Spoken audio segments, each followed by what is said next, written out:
Yo, what's up, everybody? Onepeg here. Hey, if you like this t-shirt, you should get it on the merch store. I'm just saying.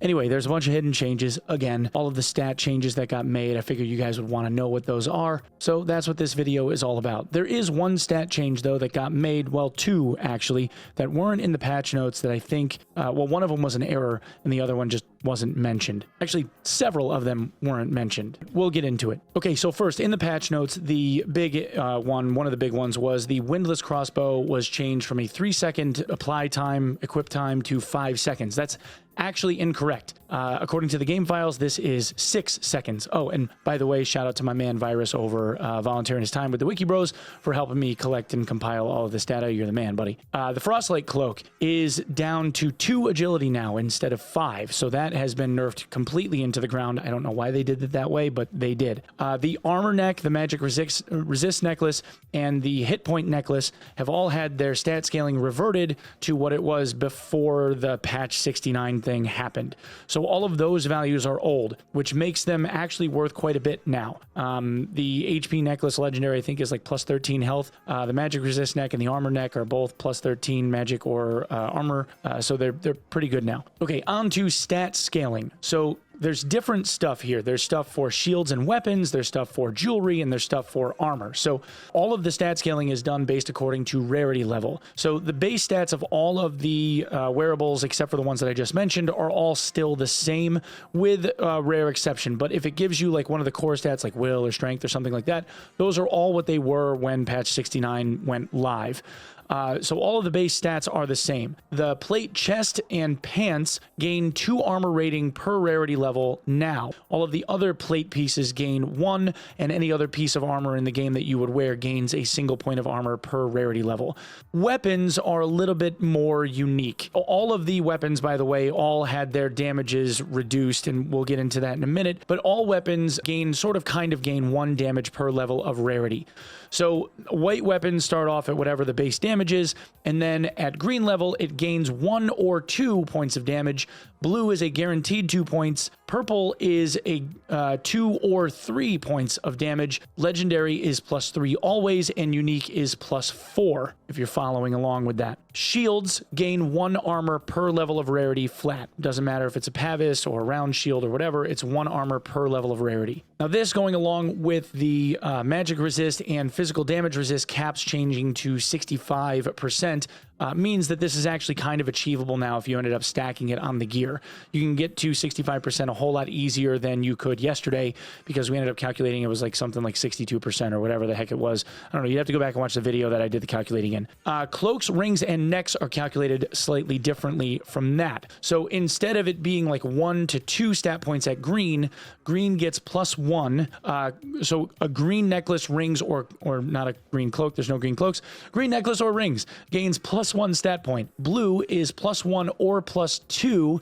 Purple is plus 2 flat. Legendary is plus 3, and unique is plus 4 stat points. And if you go and look on the market, any of the legendary stuff that has like plus 3 stat points is all starting somewhere around like 700, 750 gold.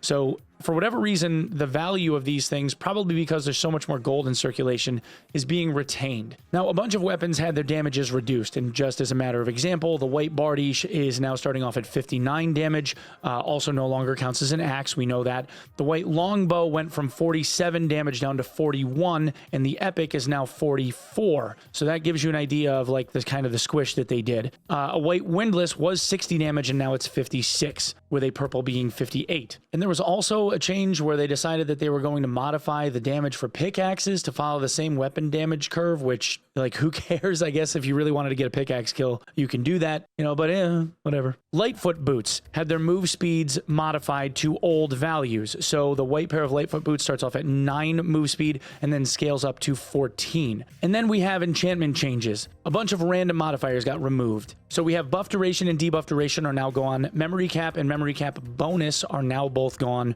and interaction and magical interaction speed are both gone. Now, this makes me scratch my head a little bit because memory cap was a common role for bard instruments. For example, Lyre still has knowledge, but now the Lyre's max is only +3 instead of getting up to like +5. The buff duration roll removal stuff hurts second wind fighters because second wind fighter, especially will stacking crystal sword fighters, had a lot of like uptime for second wind and whatnot. That is no longer a thing. Also hurts flame walk builds from warlock because flame walk doesn't last as long. Also phantomize. The duration of dots from druids don't last as long for the druid self heals, and the dark offering build from warlock is now basically impossible. You can't make a dark offering build with 100% uptime anymore. Also, smite and divine protection uptime for clerics got wrecked, and invis haste uptime for wizard also gets wrecked. And then just as like a kind of like a fun build, the Xerxes Eye debuff duration reduction build that was possible for warlock using meme beam is no longer a possible thing either. So it removed a lot of like build variants from quite a few classes. There was a lot there that I think could have benefited from buff duration. You know, even just something as simple as like uptime for drinking a health potion, which buff duration stuff for like barbarian or buff duration on fighter. When you're drinking pots like that and lasting as long as they do, there's a lot of extra healing that goes into having the buff duration built in, and that's no longer a thing. Along with that is a bunch of enchantment adjustments. So those 6 being removed took a lot of enchantments off the table for a lot of weapons and armor, assuredly, but also modified the potential rolls for a lot of weapons in general because Iron Mace modified those even. So the number of possible enchantments, and I'm just going to go down the list, for one-handed weapons is now 10, down from 16 because 6 got removed. One-handed shields is now 10 from 14. Two-handed shields is now 7 from 11. Two-handed physical weapons, Bardiche, etc., was 10 and is now 6. Two-handed physical weapons that can't be used by like hybrid classes, for example, always roll physical rolls. Plus damage, armor pen, plus health bonus, physical power, and power bonus. So you can get just those 6. That's it. Two-handed hybrid weapons like a magic staff went from 16 down to 10 because they benefit from the physical and the magical. Two-handed magic weapons like a spell book went from 12 to 6. It's the same thing as its physical counterpart with the physical only weapons, but something like a two-handed magic weapon like a spell book is getting just the magical side of that. So like magic pen instead of physical pen. And then all of the other things. So head potential rolls, they're down to 25 from 31. Chest is 23 from 29. Legs is 21 from 27. Hands are 22 from 28. Foot is 19 from 25. Cloak is 16 from 22. Necklaces are 20 from 26. And rings are 20 from 26. So you can see like there was a lot lost there. But again, certain builds benefited a lot from things like buff duration and memory capacity. So at the very least, I would like to see those like reintroduced because I think that was like a little bit premature, but that's just me. Now, crafted stuff like the Grim Smile that had its base stats nerfed and all that, those are all still the same because they only have 1 quality level and they never really got any extra stat points. Although something like the Frostlight Cape, I feel like should be given back the 4 or 5 agility or whatever it was supposed to be to bring it back in line with the desirability of having made the thing in the first place.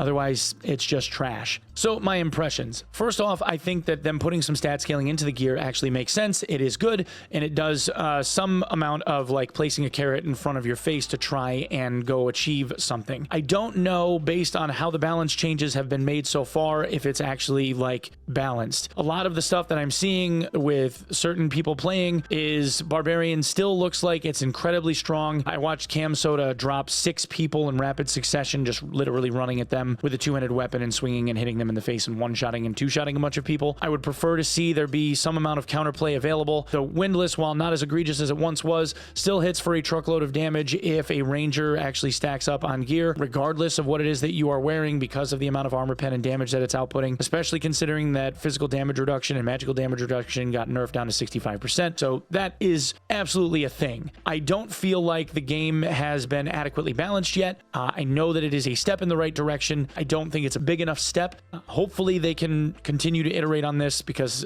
this obviously where we are right now ain't it. It needs more work. Much more work. It's closer, right? But it's kind of like the difference between having a broken finger or a broken leg. I would prefer the broken finger, but it still sucks. You know what I'm saying? So that's kind of like how it feels. Anyway, I'm good enough now to where like I'm not satisfied, but I'm not satisfied that I don't want to play. Like, I played today and it was pretty fun. Ran around, actually had some like pretty good fights. Still got absolutely dumpstered by every single ranger and barbarian I came across that landed a hit. Like literally just one hit took me out. So yeah. Hopefully they can continue to work on it. It's not done yet. I think they're getting closer. I really do. It's just, it's going to need a lot more adjusting. Anyway, guys, that's what I have for this one. Thank you so much for coming and checking it out. My name again is Onepeg. If you'd be so kind as to sub the channel here, that would be absolutely amazing. Otherwise, you can come and check me out over twitch.tv/Onepeg, where I'm live around 7 a.m. Eastern every single day. Otherwise, if neither one of those work for you, then I suppose I will see you in the next video. Thank you so much for lending me your eyeballs, everybody. We'll see you in the next one. Bye.